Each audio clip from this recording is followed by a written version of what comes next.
Hi, and welcome to this edition of Rob's Rules. And today we are looking at the Great Dalmuti.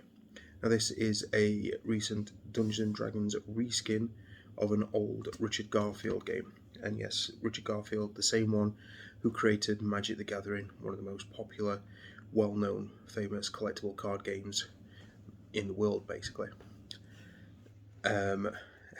This is a card game about one-upmanship and social standing. All you get in the box is a pack of cards. That's it. This is a upgraded artwork with a Dungeons and Dragons theme.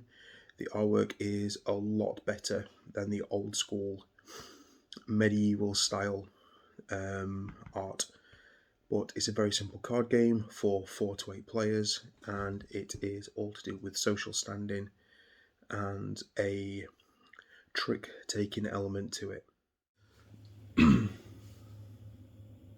Okay, so this is the contents of the box. There's 13 different cards. I'll start off with this. So, number 12, the Rat Catcher.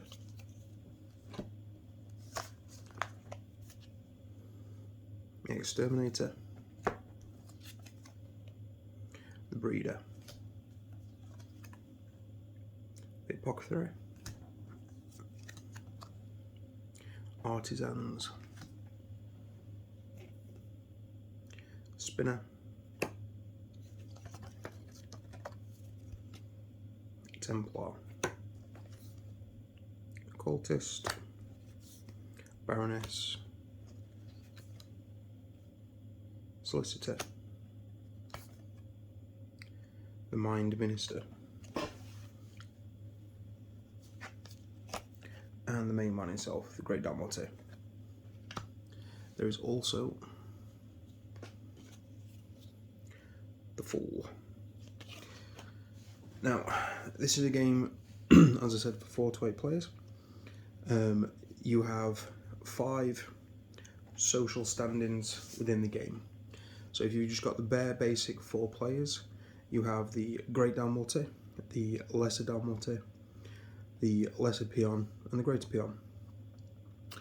The Greater Peon takes care of shuffling and dealing, and then they shuffle and deal the cards to every player. And then once you've got all the cards being dealt out, there's the tax period. And what happens is the Greater Peon has to give the Great Dalmuti his 2 best cards. So the lower the number, the better the card is. And the Great Dalmuti can just give any 2 cards back. But if the cards that the Great Dalmuti gives the Greater Peon are better than the Peon gives to the Dalmuti, they don't swap. So, for example, if the best cards in the Greater Peon's hand would be 9s and 10s, and the Great Dalmuti decides to be generous and gives 7s and 6s, then they don't swap. And then the Lesser Dalmuti and the Lesser Peon, they give 1 card to each other. Same principle, unless somebody gets 2 Fools. Now, if somebody gets 2 Fools, it's called a revolution, and there is no tax. But if the Greater Peon gets dealt 2 Fools, it's called a Great Revolution, and everybody swaps seats. So the Greater Peon becomes the Great Dalmuti, the Lesser Peon becomes the Lesser Dalmuti, and then anybody who is a merchant, they swap their social standings. In the tax period, in the tax phase of the round, the merchants can trade blindly with each other. So it could be a case of, I want to swap you that card. Okay, have this card. So you don't know exactly what you're getting. So more commonly than not, you're going to end up with 12s and 11s. And then on your turn, starting with whoever won the last trick, or if it's the first one of the round, the Great Dalmuti, you take out any number of cards from your hand that are all the same. So if this was your hand,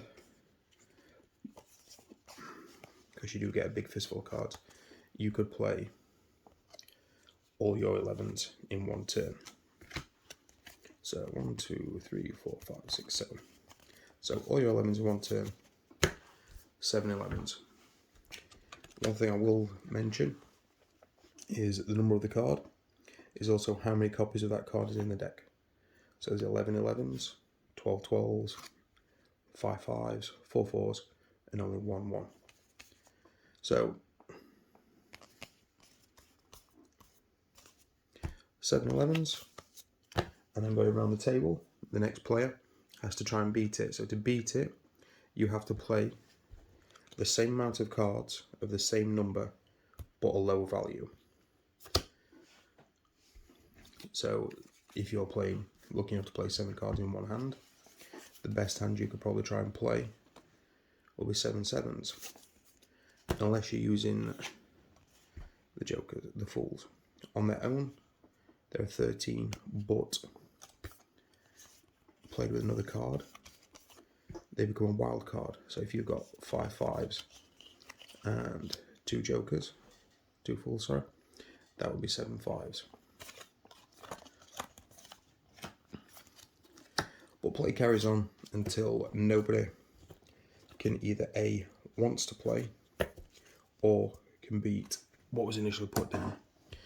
And then once that's done, the greater peon clears the cards away, and whoever won that trick starts the next round. And they play whatever cards they want from the hand, but as long as they're all the same number, and as many as one. So again, 5 5s, 4 5s, 6 6s, you know, and it goes on. And then the first person to empty their hand becomes the Great Dalmuti for the next round. And then lesser Dalmuti, and then you improve the standing in the merchants, and then whoever's left with cards in the hand at the end of the round becomes the greater peon for the next round. And that's basically it. You can play as many rounds as you wish. You can stop whenever you want, when the round finishes. Players can drop in and out between rounds. Any new players coming in will become merchants, and as long as there is at least 4 players to play, people can drop in and out. Merchants can come in and out. Yeah, it's a nice, fun game. Can be annoying when you're sat there wanting to play, say, 5 10s from your hand, and the person in front of you drops 5 9s because you can't play. But yeah, it's a very fun game. I've had a lot of fun with this, and I do like the new artwork on this better than the old one. So that's the Great Dalmuti, a Dungeons & Dragons reskin of a very fun, fast-paced, trick-taking game from Richard Garfield. Enjoy.